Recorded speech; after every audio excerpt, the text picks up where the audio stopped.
بسم اللہ الرحمن الرحیم۔ السلام علیکم دوستوں، آج ہم آپ کو حضرت بلال رضی اللہ تعالیٰ عنہ اور نبی صلی اللہ علیہ وسلم کی پہلی ملاقات کا احوال سناتے ہیں۔ حضرت بلال حبشی رضی اللہ تعالیٰ عنہ سے ایک مرتبہ کسی نے پوچھا کہ آپ نے پہلی دفعہ حضور نبی اکرم صلی اللہ علیہ وسلم کو کیسے دیکھا؟ حضرت بلال رضی اللہ تعالیٰ عنہ فرماتے ہیں کہ میں مکے کے لوگوں کو بہت ہی کم جانتا تھا، کیونکہ غلام تھا اور عرب میں غلاموں سے انسانیت سوچ سلوک عام تھا۔ ان کی استطاعت سے بڑھ کر ان سے کام لیا جاتا تھا، تو مجھے کبھی اتنا وقت ہی نہیں ملتا تھا کہ باہر نکل کے لوگوں سے ملوں، لہٰذا مجھے حضور پاک یا اسلام یا اس طرح کی کسی چیز کا قطعی علم نہ تھا۔ ایک دفعہ کیا ہوا کہ مجھے سخت بخار نے آ لیا۔ سخت جاڑے کا موسم تھا اور انتہائی ٹھنڈ، اور بخار نے مجھے کمزور کر کے رکھ دیا، لہٰذا میں نے لحاف اوڑھا اور لیٹ گیا۔ ادھر میرا مالک جو یہ دیکھنے آیا کہ میں جو پیس رہا ہوں یا نہیں، وہ مجھے لحاف اوڑھ کے لیٹا دیکھ کے آگ بگولا ہو گیا۔ اس نے لحاف اتارا اور سزا کے طور پر میری قمیض بھی اتروا دی اور مجھے کھلے صحن میں دروازے کے پاس بٹھا دیا کہ یہاں بیٹھ کے جو پیسو۔ اب سخت سردی اور اوپر سے بخار اور اتنی مشقت والا کام، میں روتا جاتا تھا اور جو پیستا جاتا تھا۔ کچھ ہی دیر میں دروازے پہ دستک ہوئی۔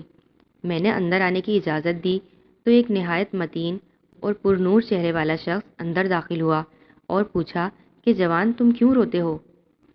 جواب میں نے کہا کہ جاؤ اپنا کام کرو، تمہیں اس سے کیا، میں جس وجہ سے بھی روؤں۔ یہاں پوچھنے والے بہت ہیں لیکن مداوع کوئی نہیں کرتا۔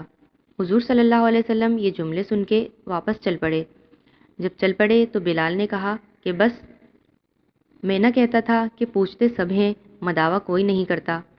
حضور صلی اللہ علیہ وسلم یہ سن کر بھی چلتے رہے۔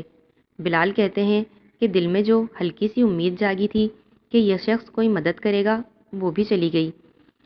لیکن بلال کو کیا معلوم کہ جس شخص سے اب اس کا واسطہ پڑا ہے وہ رحمت للعالمین ہے۔ بلال کہتے ہیں کہ کچھ ہی دیر میں وہ شخص واپس آ گیا۔ اس کے ایک ہاتھ میں گرم دودھ کا پیالہ اور دوسرے میں کھجوریں تھیں۔ اس نے وہ کھجوریں اور دودھ مجھے دیا اور کہا کھاؤ پیو اور جا کے سو جاؤ۔ میں نے کہا تو یہ جو کون پیسے گا؟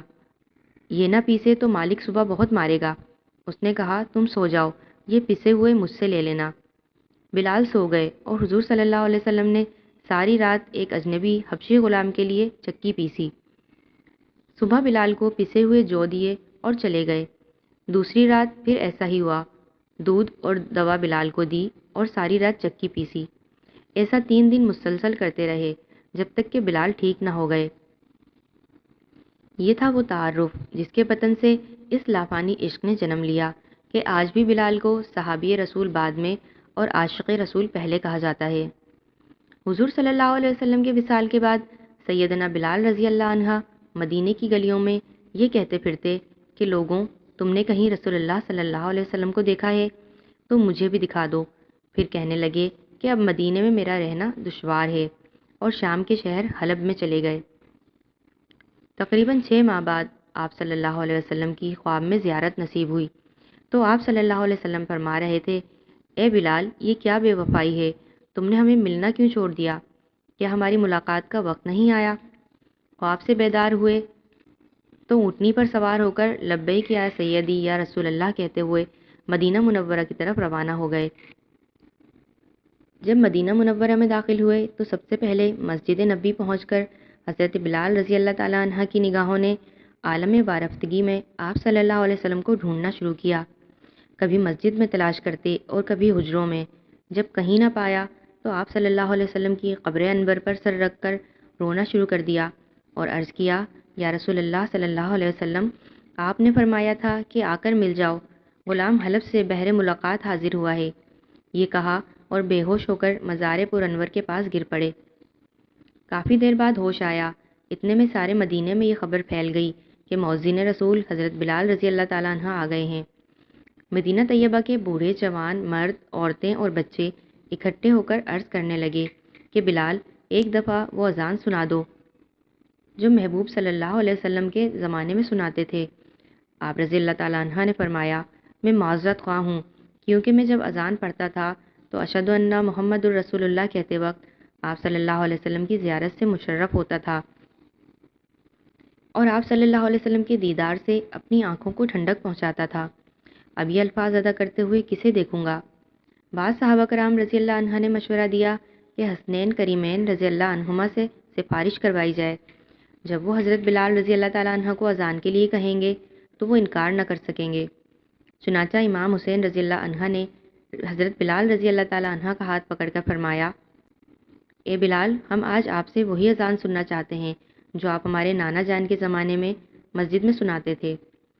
اب حضرت بلال رضی اللہ تعالیٰ عنہ کو انکار کا یارہ نہ تھا، لہٰذا اسی مقام پر کھڑے ہو کر اذان دی جہاں حضور صلی اللہ علیہ وسلم کی ظاہری حیات میں دیا کرتے تھے۔ جب آپ رضی اللہ عنہ نے بآواز بلند اللہ اکبر کہا، مدینہ منورہ گونج اٹھا۔ آپ جیسے جیسے آگے بڑھتے گئے جذبات میں اضافہ ہوتا چلا گیا۔ جب اشہد ان لا الہ الا اللہ کے کلمات ادا کیے، گونج میں مزید اضافہ ہو گیا۔ جب اشہد ان محمد الرسول اللہ کے کلمات پر پہنچے تو تمام لوگ حتیٰ کہ پردہ نشین خواتین بھی گھروں سے باہر نکل آئیں۔ رقت و گریہ زاری کا عجیب منظر تھا۔ لوگوں نے کہا، رسول اللہ صلی اللہ علیہ وسلم تشریف لے آئے ہیں۔ آپ صلی اللہ علیہ وسلم کے وصال کے بعد مدینہ منورہ میں اس دن سے زیادہ رونے والے مرد و زن نہیں دیکھے گئے۔ حضرت بلال رضی اللہ تعالیٰ عنہ کی نظر ممبر رسول پر پڑی۔ ممبر خالی تھا، سرکار نہیں تھے۔ خالی ممبر دیکھ کر گر پڑے، بے ہوش ہو گئے، اذان مکمل نہ کر سکے۔ ہوش میں آئے تو اٹھے اور روتے ہوئے شام کی طرف روانہ ہو گئے۔ اللہ پاک امت محمدیہ کو حقیقی محبت سے نوازے، کیونکہ زبانی دعوے تو بہت ہیں لیکن کردار عمل سے خالی ہیں۔